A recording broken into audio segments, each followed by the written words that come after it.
श्रीगुरोः श्रीयुतपदकमलं श्रीगुरून् वैष्णवांश्च श्रीरूपं साग्रजातं सहगणरघुनाथान्वितं तं सजीवं साद्वैतं सावधूतं परिजनसहितं श्रीकृष्णचैतन्यदेवं श्रीराधा कृष्णपादान् सहगणललिता श्रीविशाखान्वितांश्च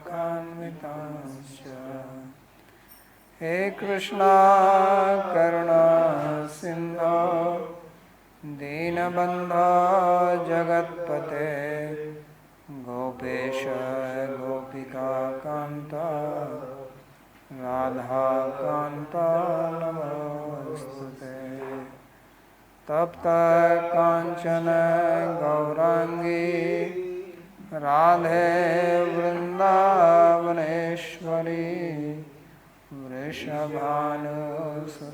देवी प्रणमामि हरिप्रिये नमो महावदान्याय कृष्णा प्रेम प्रदायिने कृष्णाय कृष्णा चैतन्य नाम्ने गौरत्विषे नमः पञ्चतत्त्वात्मकं कृष्णं भक्तरूपस्वरूपकं भक्तावतारं भक्ताख्यं नमामि भक्तशक्तिकम् श्री कृष्ण चैतन्य प्रभु नित्यानंदा श्री अद्वैत गदाधर श्रीवासुदेव गौरभक्तवृंद हरे कृष्णा कृष्णा कृष्णा हरे हरे हरे राम राम राम हरे हरे जन्माद्यस्य यतोऽन्वयादितरतश्चार्थे सुभिज्ञस्वराट् तेने ब्रह्महृदायादिकवये मुह्यन्ति यत्सूरयः तेजो वारिमृदां यथा विनिमयो यत्र त्रिसर्गो मृषा धाम्ना स्वेन सदा निरस्तकुहकं सत्यं परं धीमहि नारायणं नमस्कृत्य नरं चैव नरोत्तमं देवीं सरस्वतीं व्यासं ततो जयमुदीरयेत् स्वस्ति अस्तु विश्वस्य खलः प्रसीदतां ध्यायन्तु भूतानि शिवं मिथो धिया मनश्च भद्रं भजतादधोक्षजे आवेश्यतां no मतिरप्यहेतुकी Reading from Śrīmad-Bhāgavatam, Canto 10, chapter number 20, verse number 32. So we read the description of rainy season of Vrindavan, and now he is going to describe the, call it fall. In the US, in England it's autumn. So yes, they call it fall. And here is Sharad, isn't it? All the leaves fall at that time. So here it is called Sharad. So now he is going to enter into the Madhurya Bhav slowly. He is making that. In the previous chapter he had one sloka. Here he is going to throw few more. So gradually he is coming to the heart of this canto. So it says, Evam nivasato tasmin rama keshavayor vraje Sharat samabhavad vyabhra swachhambhava parushanila. So in this way, when Krishna and Balram were living in Braja, then time came for the Sharat Ritu, the autumn or the fall season. And what are the characteristics of autumn season? It says Vyabhra. All the clouds left now. No more rain. Rain comes to an end. And everything becomes clean. Swachha ambu apurushanila. So the water becomes clean because in the rainy season it remains muddy because a lot of rain comes. Water flows into the ponds, rivers from the land, brings mud with it. Also other things come, leaves, branches, all they flow into that. And the air is also not very harsh, aparusha anila. So not like in the rainy season or in the summer you get heavy winds, sometimes wind strong. So in the Sharat it becomes more gentle, cool air and gentle, not strong winds. Sharadam Varnayati. So now he describes the Sharad Ritu, the autumn season. Evam Nivasto iti Ashtadasabhi. So he is going to describe this in 18 slokas. Swachhani Ambuni Yasyam. So Sharad Ritu, there is a clean water. Aparusho Anilo Yasyam. And the air is gentle. Sacha, Sacha, Sa. Sarada Nirajotpatya Nirani Prakritim Yayuh Bhrashtanamiva Chetamsi Punaryoga Nishevaya. So the water becomes clean in the Sharat Ritu. So Nirani Prakritim Yayu. Prakritim Yayu means the water by nature is clean, but it can become dirty if you throw something in it. So therefore by the Sharat Ritu, in which lotus flowers bloom, Nirajotpatya, so water becomes clean. And Bhrashtanamiva Chetamsi Punaryoga Nishevaya. Just like if a yogi who deviates from his yoga becomes pure-hearted again when he takes to yoga practice.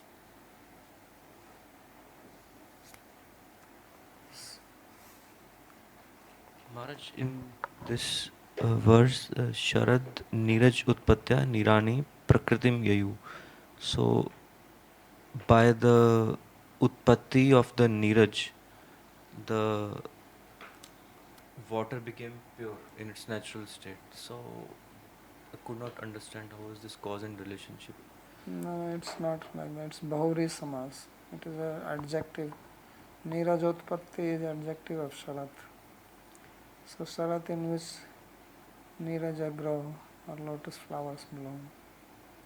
Sharada Nirani, first understand Sharada Nirani Prakritim Yayu. By the autumn season, water became clean. Okay.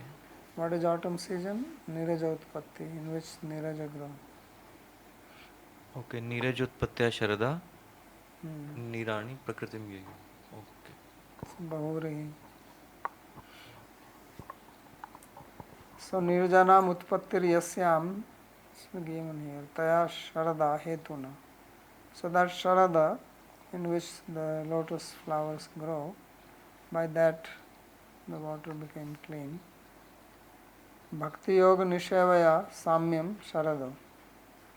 So Sharat Ritu is compared here to practice of Bhakti Yoga. And Bhagavat Spurnena Samyam Nirajasya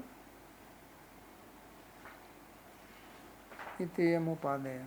And by practice of Bhakti Yoga, one has Spurna or awareness of Bhagavan So that is like water becoming clean, and this is upadaya, accept. This simile is to be accepted, means one should practice bhakti. यहाँ भी तया लिखा हुआ है, नीरजा नाम उत्पत्ति यस्याम तया, उसके द्वारा शरद ऋतु. So what is taya referring to? Neerja नाम Oh. Sharad Sharad Ritu. So that is the cause. Sarda hetuna. So by the autumn season, in which niraja growth, yasyam saptami ekvachan. तो यहाँ पे कॉज शरद ऋतु है, water Ritu.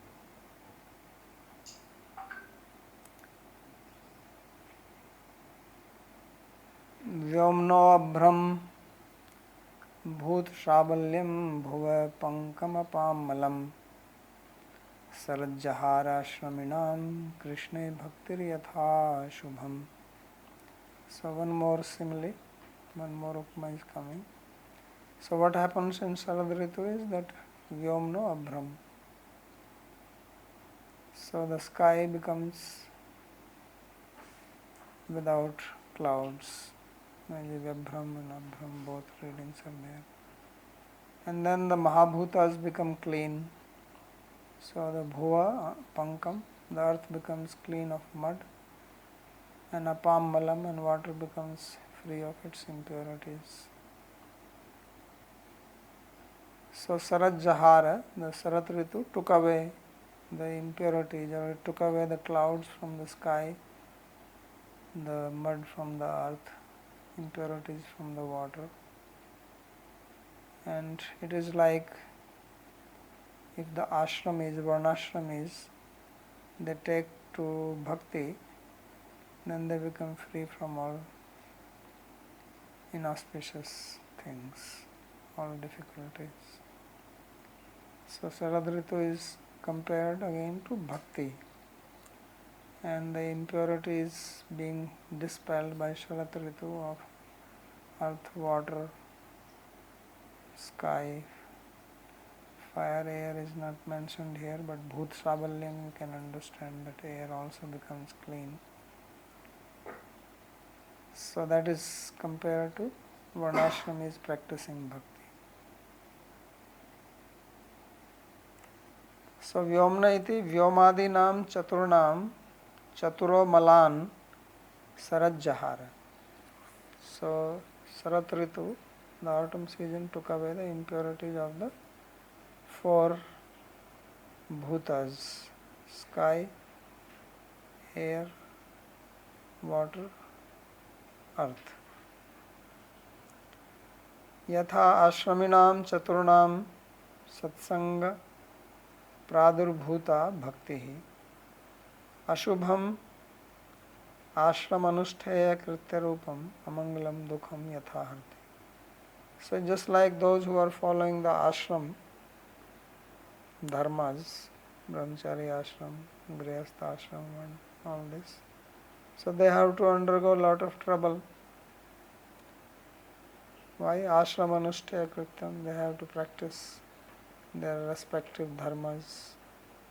So those are troublesome. So all that is taken away, so one takes to bhakti. How does bhakti come? Satsanga pradurbhuta bhakti. So bhakti comes only by the association of devotee, because otherwise how it will come? It is not that one gets it by oneself.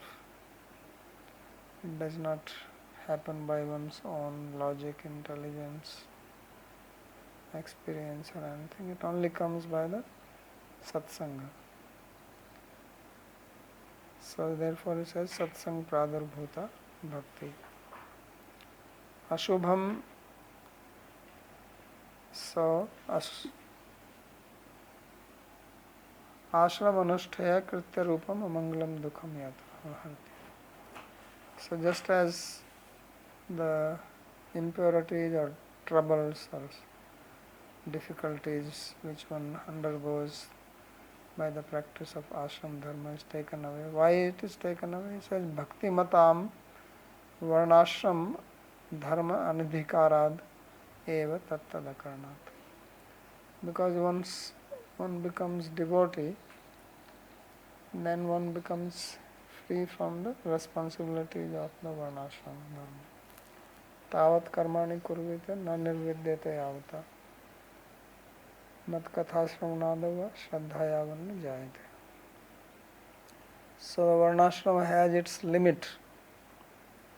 Means the practice of varnashram is limited up to that point.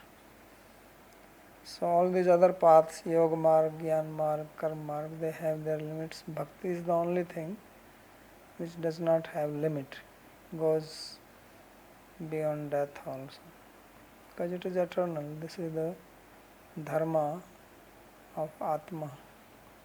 Others are related to body, whether it is gross body or subtle body. But bhakti is related to Atma. So therefore it is unending. It does not stop after attaining moksha or swarga. Karma leads to swarga, yoga and jnana lead to moksha. So once you reach moksha, then nobody is going to do them yoga practice there, dharana, pratyahar, all this, asana, pranayam. Once one reaches swarga, one is not going to do all this practice of darsh, purnamas, ishtapurta, all this. But bhakti continues even in the spiritual world.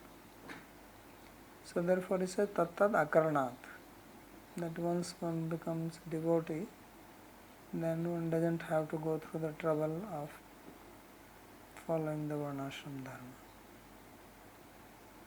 So this is the simile here. Then he gives an example. Tathahi brahmacharinam karmi guru upsatti prapta gocharanadi klesham bhaktir yathahrati tatha sharata vyomno abhramaavarakam megham. So just like if one is a brahmachari, then brahmachari gurukula vasandante guru hutam. So if you are a brahmachari, then you have to live in the gurukula. And why you have to live there? Dante. You have to control your senses. And guru hitam, you have to live for the welfare of the guru. Means you have to do seva. It's not that you get up and the breakfast is ready and Dada is calling everybody for breakfast. So you go and you have no,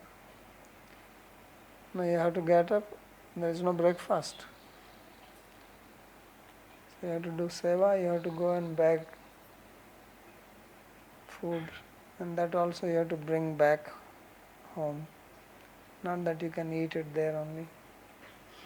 Like I see some sadhus who do madhukari, they get something, they are hungry, they just sit down somewhere, they eat. It's not like that. You have to bring and give it to Guru, and then Guru will distribute. So that's very kathor tapasya. Even Krishna has to do this. In the rain and heavy wind, he was in the forest picking wood. And then Guru says, okay, now take my cows and graze them. Gocharanadi klesham. Like one brahmachari went to the Gurukula, and then Guru gave him 100 cows. He says, when they become 1000, then come back. Don't come back before that. I don't want to see you before that. So now 100 cow becoming 1000 will take a lot of time. So he followed that, then he came back and said, okay, now you can study. So it's not that you go to Gurukula immediately Guru is teaching you. First he makes you work. He wants to see how surrendered you are. If you are not surrendered, you can pack your bags, go home. That was the custom. So brahmachari life is very austere. Now students have all facilities, right? They go to school, there's a bus, they get meals, playground, rooms are nice, come home, they have their mobile phones. So this is not brahmachari life. So therefore he says karmi guru upsatti prapta gocharanadi klesham bhaktir yatha harti. So then we see the example of Narada Muni. Right? He became devotee. He didn't have to go and do this cow grazing, all this. He was meditating. So therefore bhakti takes away all this trouble. Tatha sharat vyomno abhrama avarkam megham. So similarly the sharat ritu, autumn season, it removes the clouds from the sky which cover it. So now the sky becomes clean. So your chitta becomes pure. Abhramiti cha patha. So there are two readings. Somewhere it says Vyomno Vyabhram and Vyomno Abhram. Yatha cha grihina श्राद्धादि विधि प्राप्त कुटुंबादि सांकर्य क्लेशम भक्ति हरति तथा शर्दि भूतानां साबल्यम वर्षासु वृष्टि भयाद एकत्र वस्ताम सम्मर्दम हरति. So similarly, grihastha, household people, so they have to perform Shraddha ceremony, other ceremonies, Agnihotra, and some occasions, so many family members are invited there, so they get mixed up. So everybody has to be together, sleeping together, eating together. So it is obviously not that comfortable. So that is called Bhuta Sabalya. So Bhuta means living being, Sabalya means mixing, Sanghata, Sammarda, coming together. So just like in the rain everything gets mixed up, the earth gets mixed with water, becomes mud. Water gets mixed with earth, it becomes muddy. Sky gets mixed with cloud, it becomes unclear. So all this gets removed. So he says bhakti takes away all this mixing. So Sharadi Bhutanam Sabalyam Varshashu Vrishti Bhayad Ekatra Vastam Sammardam Harti. So in rainy season also people come together because in many places the flood comes. I remember in our childhood some of our distant relatives, their villages are near Yamuna. So Yamuna used to get flooded heavily. So how they live? Everywhere water. And animals have no place to graze or anything, so they will come to our village with all the animals also. So that is the Jana Sammarda. He says now when the rains go away, then everybody goes back. So Bhut Sabalyam here means, Bhuta here means living being, people coming together. So then they go away. So Sharad Arambheva Tesham Prithak Prithak Sthan Gamnat. So at the beginning of autumn season, they go back to their respective place. What is the meaning of Sammardam? इकट्ठा होना. सम्मर्द माने यथा च वनस्थस्य मलधारण क्लेशम भक्तिर्हरति एवं भुवः पंकम शरत. So similarly Vanprastha. So Vanprastha is very troublesome also. You have to do a lot of austerity. So you have long hair, matted hair. Now matted hair is a fashion. what they call it, dreadlocks. So previously they will have, because they are not allowed to shave or anything. So it is, he says, everything becomes dirty. All this, there is no shampoo to clean. So he says maladharana, klesha. So devotee doesn't have to have that. So bhakti takes away that. So evam bhuvah pankam sharat. So similarly, the panka, the mud from the earth is taken away. So your hair also become muddy. So now they are clean. You shave your head. So no dirt. Clean shave. Vanprasthi has to keep long hair. It cannot shave. He cannot cut the nails also. Yeah, this is written in the Smriti Shastra. No cutting nails, no shaving. So everything just... Now imagine if you have long nails. Now that is also a fashion. Yathacha yatinam brahmajivakya bhavana klesh rupam malinyam bhakti. So what is the problem for the sannyasis? Sannyasis, they don't have that problem. They can shave their head. They can walk around. So he says, sannyasis, they have this problem that now they have to think, I am Brahman. So nobody is Brahman. And you have to unnecessarily think, I am Brahman. So that is very troublesome. Therefore Krishna says, klesho adhikataras tesham avyakta shakta chetasam avyakta hi gatir dukkham deha vadbhir avapyate. Then Arjuna had asked this question. Evam satat yuktanam bhaktasvam paripaste echapya vyaktam aksharam tesham ke yoga vittama. Who is better, a devotee or a jnani? That was a simple question. And Krishna did not mince words. He was straightforward. He says this klesha. So why get into klesha unnecessarily? Adhiktaram tesham avyaktasha. So become a devotee, no? Then you can do kirtan, chant, also eat nice prasad. And sannyasis are not supposed to engage in any sahitya, any literature, music. They are forbidden from that. To remain moni. So therefore, bhakti takes away their problem.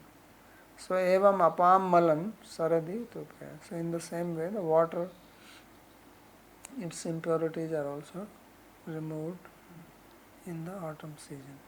So he has shown that just like bhakti removes of the four varnashramas, four ashramas, like that Sharat also removes of the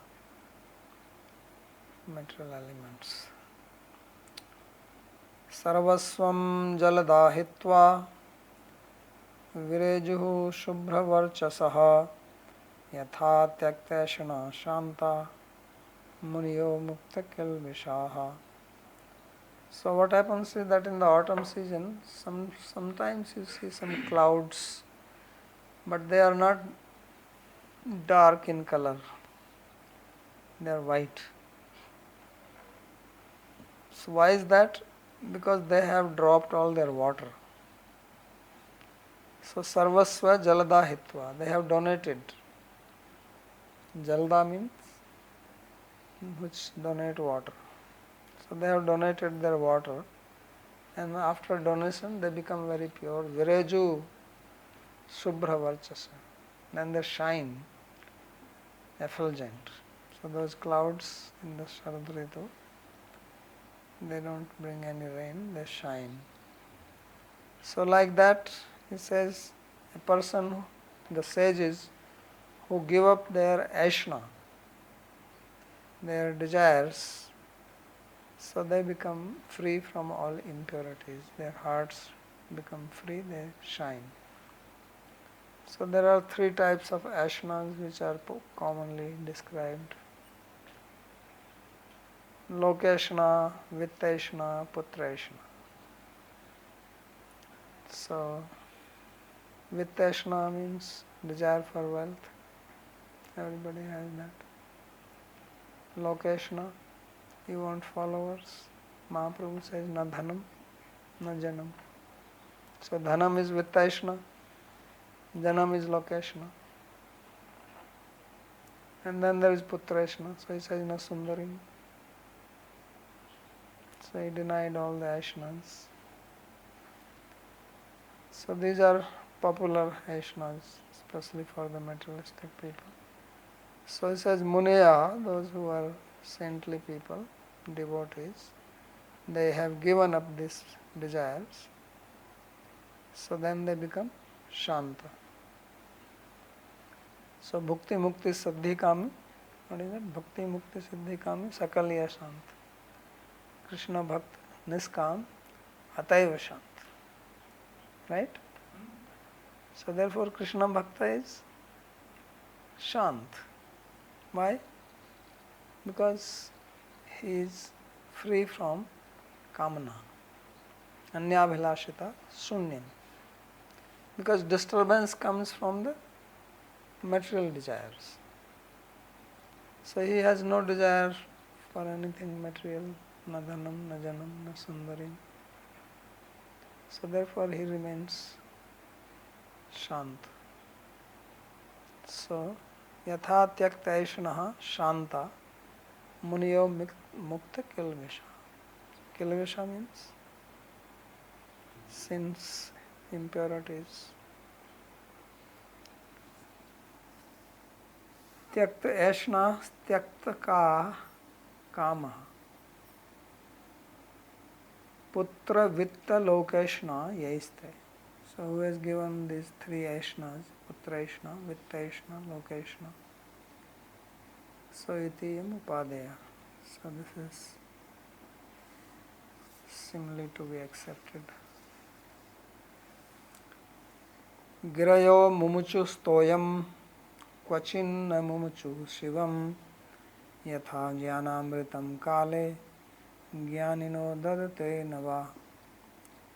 So now in the rainy season, when the rains stop, then still you see some streams of water which comes from the mountains. So therefore it says that Girayo Mumuchu Stoyam, the mountains, the streams of water flows from them, but not from all of them. So some mountains are giving pure water, Shivam, Toyam, clean water, and some don't give. So this is compared to a knowledgeable person, a wise, learned person, who gives the nectar of knowledge at appropriate time to appropriate people. And sometimes he does not give. Means if someone is not qualified, he does not give. Those who are qualified and are interested, he gives it to them. So similarly the mountains also, they release water and some don't release, because the rivers, streams, they flow from the mountains. So Jnanamritam Bhagavat Tattva Upadesham. So the Jnanamrit here, the nectar of knowledge here means knowledge about Bhagavan. Jnanino Narada Bharata Prahladadaya. So who are the Jnanis, who are the wise people? Say they are like Narada Rishi, Bharat Maharaj, Prahlad, Vyadha Rahugana, Daitya Balkadishu Dadate. So they gave knowledge. Narada Rishi gave to Vyadha. Stories there in Chaitanya Charitamrita. That hunter who was killing animals in the forest. Not killing them, but hurting them and not killing. So then Narada Rishi instructed him. Then Bharat here is Jad Bharat, who gave knowledge to Rahugana. And Prahlad Maharaj he gave to his classmates, the children of the Daityas. Anyatra na dadate iti. Now they don't give instruction to everybody. Narada Rishi also met Kamsa. Right? He came to Kamsa. We read that. He did not give him any instruction. Rather he said, why you are not killing these babies? It's quite amazing. Of all the people, he is telling him to kill. He was the instrumental in getting Devaki's 6 sons killed. Otherwise, Kamsa has sent the first baby back. Says, I have no danger from this. I am only looking for the 8th one. Narada came and gave him some crooked logic. And Kamsa was not able to think clearly. Because in common practice, no one calls the first child as the 8th child. I mean, just logic, you are putting a circle like this and saying this, but does anyone do that? Anywhere you ask who is your first son, he will say the first is the who is firstborn, second is secondborn. Does he say the second as first and first as second? Nobody says it. But Narada confused him, and Kamsa was so thick-headed that he didn't ask question. But this is not seen anywhere. Right? He did not question him. He could have questioned him. Huh? He was quite afraid. So you see, Narada played a trick. Instead of educating him, don't kill. What will you gain by killing? Death will come to you also. If it comes few days earlier, why you are worried? Why you want to create more sin? He could have taught him like that, right? Instead he gave just the opposite. So this is what he is saying. So therefore he says, Anyatra na dadate iti. So some they instruct and some they don't. So iti kritarthi bubhushya eva upadeya. So this simile is saying that one who has bubhusha, kritarthi bubhusha. So kritarthi bubhusha means the wish to be perfect. So instruction should be given to that person only, not to everybody. Not that you catch anybody on the street, yare dekho, tare kho, Krishna updesh. It's not like that. Somebody who is hungry, you give him food. Right? What is the point in giving food to somebody whose stomach is full? You are only going to waste your food, yes?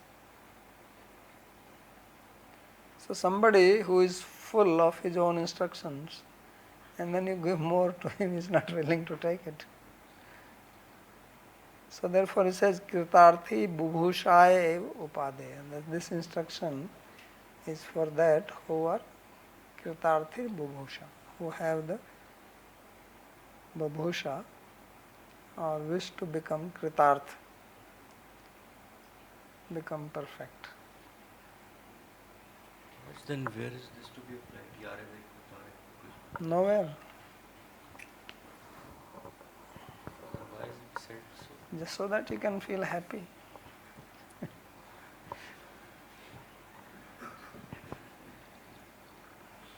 Just like Kamsa is telling, Narada is telling to Kamsa, this is also 8th, this is also 8th. And I like that Chaitanya Mahaprabhu told this guy that your Guru, Amar Agya Guru hai, Tara this. So he became Guru. And then he was happy and Chaitanya Mahaprabhu also happy, he left.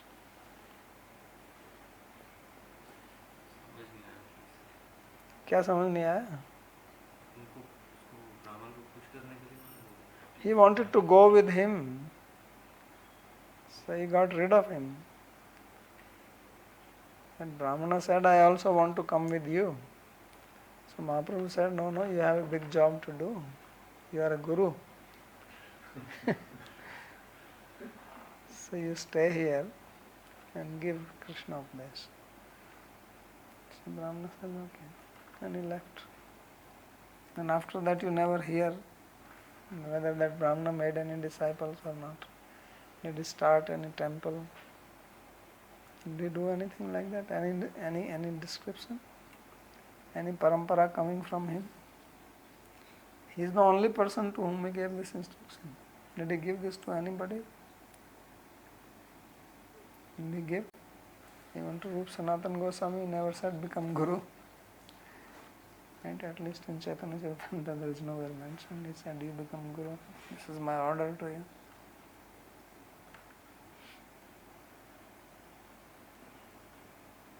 So therefore he says, Kritarthi Bubhushaya.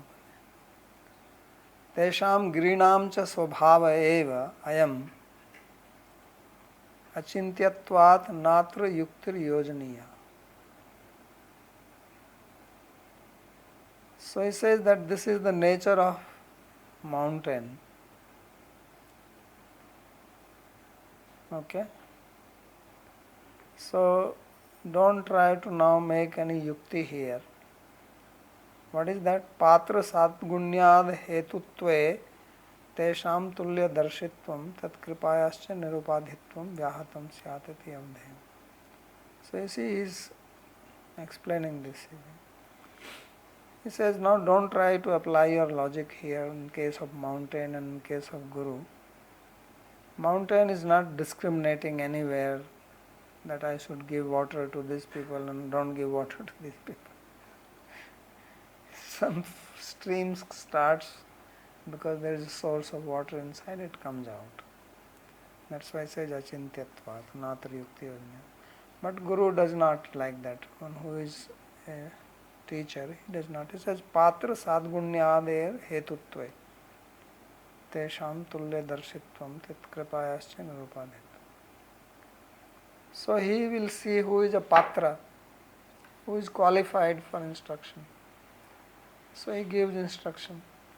But even after that, one should know that it is his nirupadhik kripa.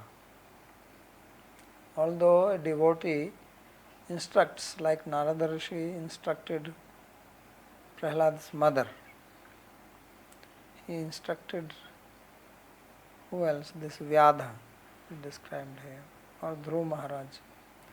So that is his nirupadhik kripa. Although he gave instruction to a qualified person and not to an unqualified person, but what he is saying is that you should not think that this kripa comes only because of my own qualification. So he says, tat kripayascha nirupadhitvam vyahatam syat iti avdhi. That this principle, that kripa is not dependent on anything, it is the person's independent will.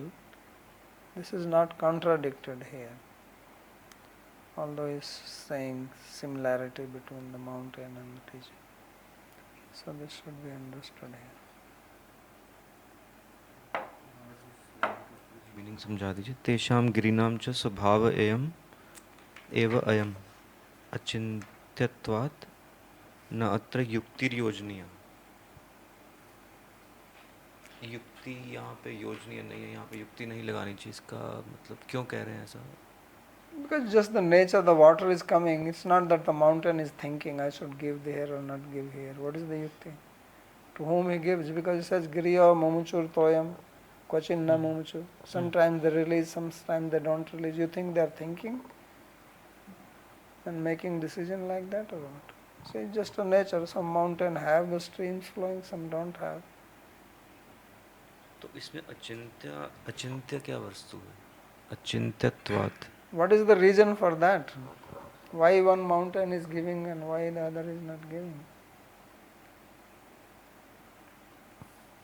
उसके ऊपर स्रोत नहीं होगा. जिसमें स्रोत है पानी का वो. So why this one has and why that one does not have? This is achintya. You can say something about that.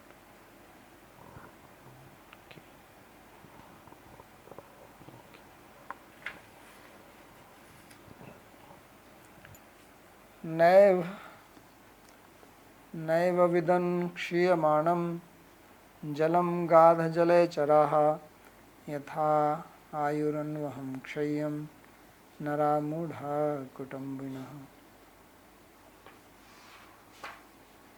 So naiv avidan kshiyamanam jalam gadha jale charaha. So he says that there are water bodies and their sizes are limited. They are not unlimited. Like ocean is called agad jala. It has got unlimited source of water. It will never dry up. So gad jalechara, there are other sources like some ponds are there, even rivers, they can dry in summer or when the rain stop, then the level starts going down. Unlike the ocean, its level does not go down. So the aquatics which are living in the limited source of water, they do not know that gradually the water level is going down, the pond is getting dry up or the river is getting dried up. They don't know this. So similarly, the foolish people who are absorbed in their family life, they do not know that their ayu, their life is perishable. It is going to come to an end. So it is called here kshayam. So kshayam means it is perishable. It is not unlimited, just like the small ponds or small lakes even. So they are not unlimited source of water, they can dry up in the summer. So when the rains stop, then their level starts going down, and by the time summer comes, maybe they become completely dry. So similarly the life, but the animals which are living, the aquatics, fish, etc., which are living in that pond or lake, they don't know this. So then they die in that. Sometimes you see that now they cannot go anywhere, they just die in it. So like that, the foolish people absorbed in their family life, they don't know that every day anuaham ayur kshayam, that every day their life is perishing. So this, the simile is there. So you might have heard this word akshaya patra. So this akshaya patra is actually a wrong word from Sanskrit. It should have been akshayam. You see here, kshayam. So it should be akshayam patram or akshaya patram, not akshaya, akshaya. So it's a wrong word. Here you see the word is coming, kshayam. So just add a before that, it will become akshayam.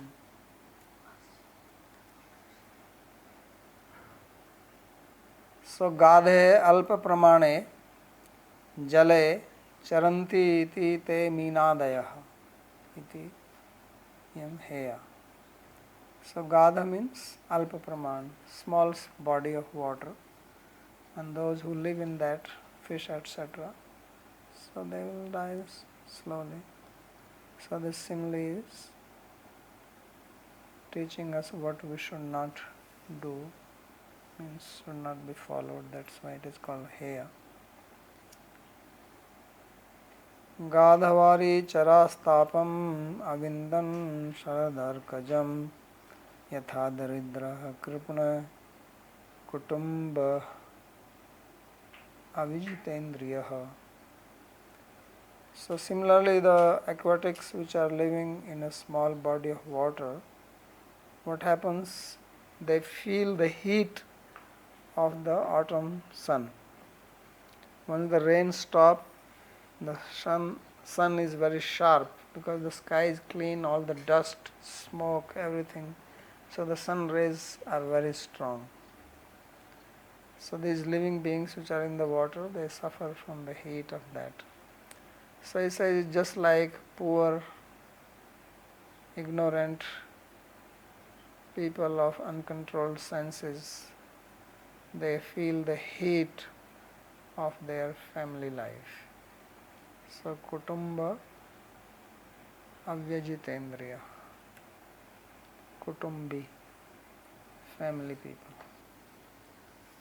So kutumbi is who is having many people to support. That's what kutumbi means. So avindan lebhire. So avindan means they got. Yatha daridra iti yatah. Purva sloke sampanna kutumbino jeya yadva tesham eva tapam varneti gadhiti. So this sloka and the previous sloka both are talking about aquatics living in a small body of water, and both are talking about people in the family. There also the word was used kutumbina, is a plural of the word kutumbin, and kutumbi here is singular, kutumbina avijitendriya. So he says that one way to see is that the kutumbi, the family people in the previous sloka, they are rich one, because these ones are called daridra, poor. So they must be rich one there. Or it's no such distinction that they are rich and these are poor. They both are just family people. Doesn't matter rich or poor. But this one is describing the suffering. That one was describing their life coming to an end, and this is describing how even when they are living, they suffer. So therefore one sloka is telling that you are losing your life every day, and the other one is saying that even when you are living, you are still suffering the heat of material life. So that's how it has to be seen. So therefore it says tesam eva papam varneti gadhiti.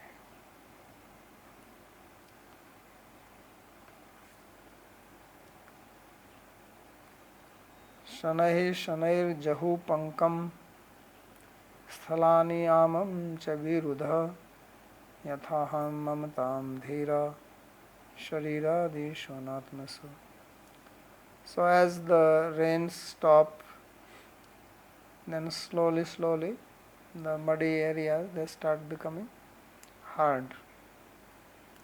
So their mud gets dried up and then becomes land, you can walk on it. So sanai shanair jahu pankam. So mud is gradually turning into earth. And amam cha virudha. And the creepers, they start becoming hard. So their softness. Amam means your softness. Because in the rain they are blooming, now they start becoming more hard. So he says it is just like person who starts giving up his I-ness and my-ness, yatha aham mamtam dhira sharidadeshu anatmashu. So one who gives up his bodily identification and sense of possession in anatma vastu, things which are not one's atma, one's self, means material objects all around us. So in which the person thinks this material body, this is I, and things around me, that is my. So therefore he says, aham mamtam dhira. So the learned people, the wise people, they give up that slowly by practice, by hearing, by chanting. Gradually they become detached. So this is similarly to be accepted by the sadhakas.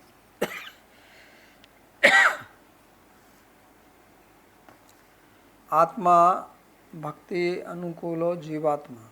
So Atma here is the individual living being who is favorable to bhakti, and Paramatma Krishnascha, and Paramatma is Krishna. Tadvyatiriktashu shariradeshu. So anatma vastu He says is anything which is other than one's own self and Krishna. So in the word anatma, anatma means which is not atma. So he says atma has two meanings here. One is atma means the individual jiva, another is atma means Krishna. So one should give up all attachments to anything which is separate from these two, such as material body and so on. Tatra tatra tu ahanta mamte yatnena bhavitva iti bhava. So in all those things, by effort, one should give up the sense of I-ness and my-ness. So this is simile which is to be accepted. So I'll stop here if there is anybody has any question to ask. This chapter is soon going to come to an end. One more class.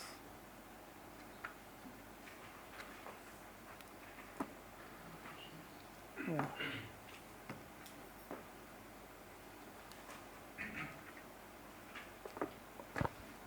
In the Tika of Sri Chakravarti Pad on verse 36, in the last sentence, I'd like to just confirm if I'm understanding the main point he's making, that a jnani, as he's taking it, Narada, Bharat, Prahlad and so forth, they have the qualities of Tulya Darshan and Nirupadi Kripa. And if they were seen to selectively bestow grace upon only persons they considered worthy of it, then that would contradict, or that would appear to create the absence of those qualities within them. So, because they act like that, but yet they also do have those two qualities, he describes their behavior like that of a mountain as being achintya. Is that? Yeah, because although what he is saying is that their kripa is always ahetuki or nirupadi. But still they give their kripa only to those who have sadgunya. It's like it is described in the story of Narada Muni only. Chakru kripam yadyapi tulya darshana. So, sushrushamane muniyolpa bhashani. Te mayyapeta akhil chapale arbhake. So, Narada Rishi is describing about himself that I was free from all chapalya, means all frivolity, frivolousness. Te mayyapeta akhil chapale arbhake dante. And I was very self-controlled. Adhrita kridanake. I was not interested in playing with toys. He was a small boy, 5-year-old. And anuvartini. I was obedient. And alpabhashini. I was not garrulous, talkative all the time, doing prajalpa. And sushrushamane. And I was always engaged in doing service. So I had all these qualities. But the sages, they did kripa to me, although they are tulya darshana. Chakru kripam yadyapi tulya darshana. So they don't discriminate, yet that does not mean that they throw away their kripa to anybody. So although they gave their kripa to me because I had these qualities, but they did not give me kripa because of these qualities. That's what he is trying to say. Yadyapi tulya darshana. So he is saying two things, that they are tulya darshana, and yet they gave me kripa because I had these qualities. So that means, as he is saying that patra sadgunyader hetutve tesham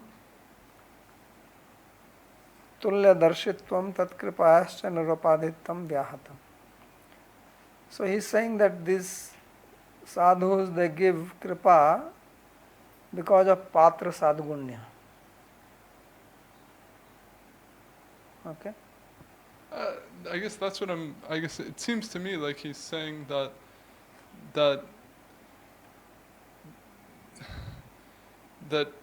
What is the mean? patrita or sadgunya, that if those are considered the hetu, then this Bhāgavatam, that would contradict their having tulya darshitva and nirupadi kripa.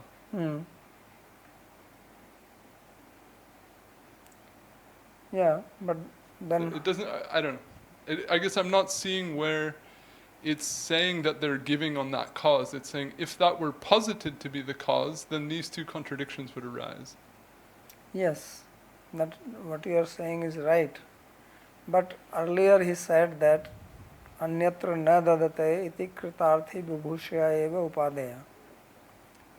That they don't jnanamritam bhagavat tattvapdesham jnanino narad bharat prahladadeya vyad rahugan daitya balkadishu dadate. They gave this and they don't give to others. So they don't give to everybody. Right? Yeah. So to whom they give, that they are tulya darshan. So this is not the cause for them to give. That's what Narada is also saying, that although I had all these qualities and they gave me kripa, although they are tulya darshana. So because they are giving kripa to me and I have these qualities, then one should not think that their kripa came because of these qualities.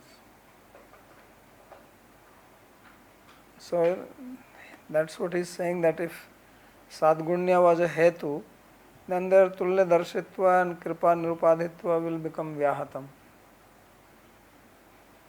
Yeah. But it is seen that kripa also comes to such people. That's the point which I am making. Otherwise they will give to everybody. If they are tulya darshi, then they should give to everybody. Why it is said they give to some and they don't give to others?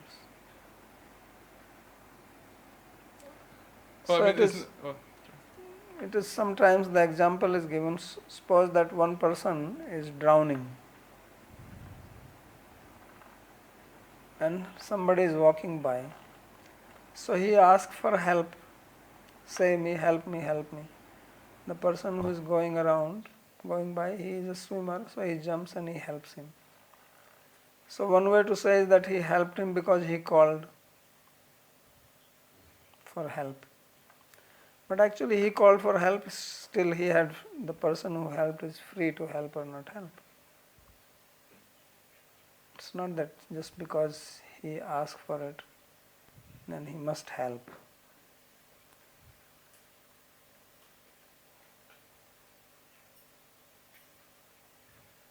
So the point which I am making, I understand your point. You are saying is that they are tulya darshi and therefore their giving mercy does not depend on sadgunya. Right?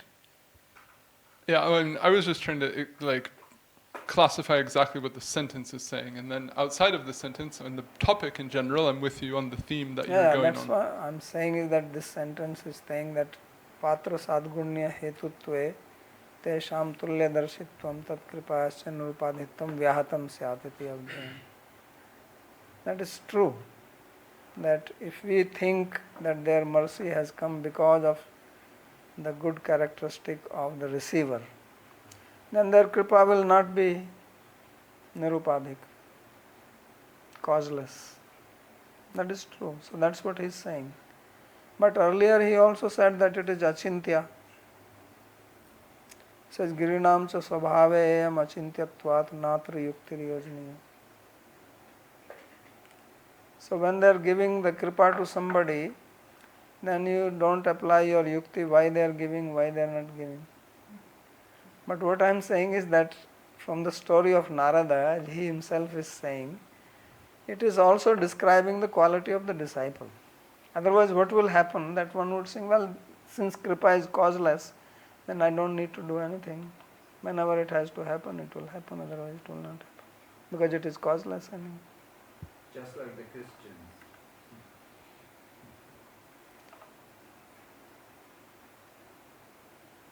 You get my point or no? Yeah. So the meaning is that yes, their kripa is causeless, but that does not mean that I should now just sit quietly putting my one hand on another hand and I should not make effort. No, we should also make effort and we should also develop sadgunya. That's what I am saying. Otherwise we have no role to play then. Then I don't need to do anything. Sometimes devotees say like that. I have heard them saying like this. That it is causeless when Krishna wants, then he will do otherwise. So I just depend on his mercy. That's all. So that is the pitfall in this statement if you understand it like that. Can we compare it to the two things?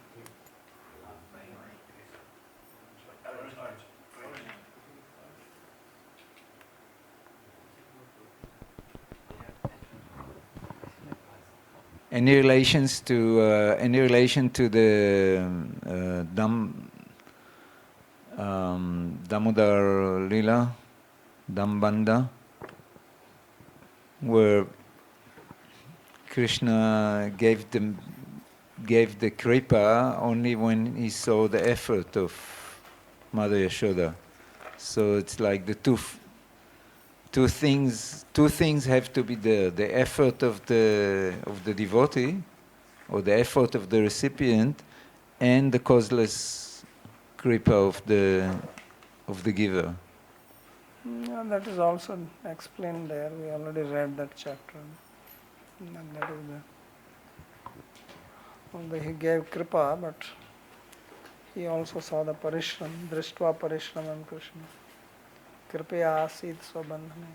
Although he saw the parishrama, the labor, but still he was bound not by that but by his kripa. So we have to protect the causelessness, and at the same time we should not make the sadhaka as careless. That's the point.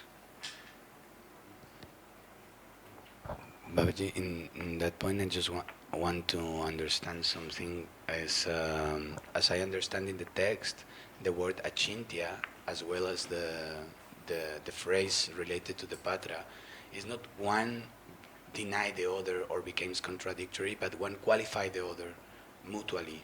Like the word achintya qualified the situation of the patra, and the situation of the patra qualified the achintya aspect of this nirupadi mercy. So I mean I see that in that way, but I don't know if it is right, because there's no contradiction in both, even if it seems contradictory. This like two different contradictions can arise, but putting these two verses together, but it's actually that achintya qualified that, because the patra is like just like the stage, like the field where the seed can grow. Then the decision of the sadhu to putting the seed there or not, this is the kripa, which like nirupadi kripa. So it's good if we see these two words like qualifiers. Which two words? This achintya part in the beginning, he's telling about achintya, and in the next verse he's talking about the patra. So we can think that it's contradictory, but actually What is contradictory? It's contradictory to say that it's achintya, which means nirupadi, but at the same time the qualification there implies that sadhu will put the mercy. So one means that it's not achintya and the other is like this contradictory. But my personal perception is that the words one qualify the other and not the opposite. It's not that they deny that. Yeah, but how they will qualify? If you qualify, how? If they are contradictory, how they can qualify? You are saying that light qualifies darkness. Yes, because in the beginning he's talking about the nirupadi aspect, which is the focus there. So just by the mercy of the sadhu, you receive this. But then, it's not that the mercy will come to everyone. There is some stage for that. And when we see these two things together, we can think that, okay, but there is a contradiction, or it's like this, or it's like that.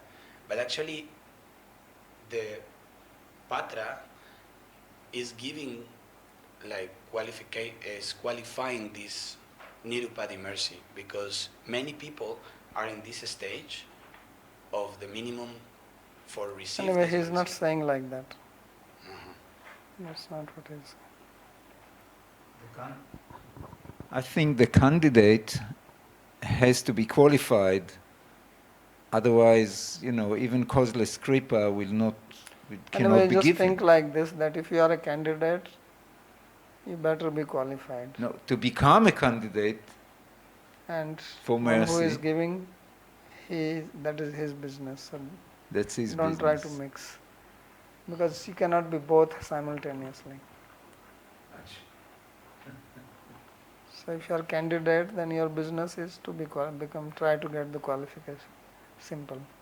So don't be confused unnecessarily. So I just heard the If you statement. want water from a mountain, you have to go near the mountain. You have to have a pot to get the water. If you don't go to the mountain, you don't have pot or anything. Well, if mountain wants, the water will come to me. If the mountain doesn't come to Muhammad, Muhammad goes to What does it mean actually, nirupaditvam? And is it the same It as means achintya? unconditional. Yeah. So then. Upadi means condition. So. Okay. But this is not the same as achintya, right? Achintya is because you cannot give reason. That's what achintya means. Yeah. Simple. Why is he giving mercy to this person and not to another person? That's what achintya is. You cannot. Achintya means you cannot find a cause-effect relationship. That's what achintya means. Yes. Good. Okay. I just heard the statement that achintya means nirupadi, and to clarify, this is. Okay. Yeah, nirupadhi means unconditional. Yeah. Unconditional means what? It does not depend on any condition. So how are you going to figure out? Okay. So you cannot. Therefore it becomes achintya. But you cannot say nirupadhi and achintya are same. Okay, thank you. What is Turiya Dashi? Equal vision, equanimous. No discrimination. Okay.